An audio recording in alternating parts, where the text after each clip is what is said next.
Absolutist versus conditional. This lecture will raise the question of ethics and whether we all have the same definition. Our terms are absolutist versus conditional. Definitions, traits, and an example are in store. So let's start. The absolutist cultural mindset believes that rules are sacrosanct. It sets a high value on transparency. Obligations always come first, and the differences between right and wrong are crystal clear. Didn't you know? Corruption is the greatest evil known to man. The rule of law is paramount. Fairness is always our goal, and we repeatedly put rules before relationships. Contracts hold precedence. Anything else is a lack of maturity. You are not moral if you are always thinking of your friends. Conditional. Friends and close relations come first. Life is a give and take. Rules depend on the circumstance. There is no such thing as universal fairness.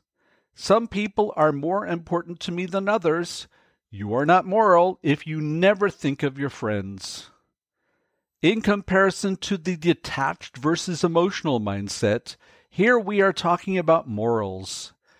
The detached versus emotional mindset deal with approach. Now to the story.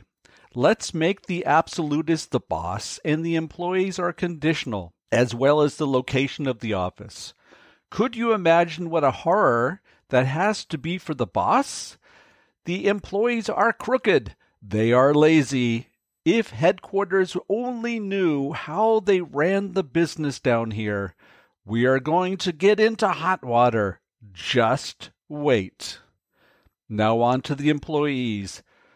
What is her problem? She definitely needs to loosen up.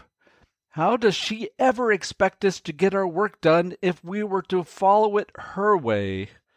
You could close the business tomorrow. How does she expect our customers to be satisfied? We keep them happy in spite of her new rules. Sound like a disaster waiting to happen?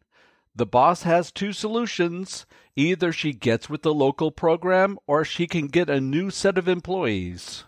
A number of years ago, we got a new director for our department, and he was from Australia. He had to move to Paris, where our headquarters was, and his direct reports were all throughout Europe. At first, we all said, "What planet does this guy come from?" But he realized that he had to change to his environment, and not the other way around. I overheard him talking to one of his compatriots roughly 6 months after he arrived, and he said, "They do things in a chaotic fashion here, but it works, so I let them just go at it." There you have it, absolutist versus conditional, and the Australian who showed he could get with the European program.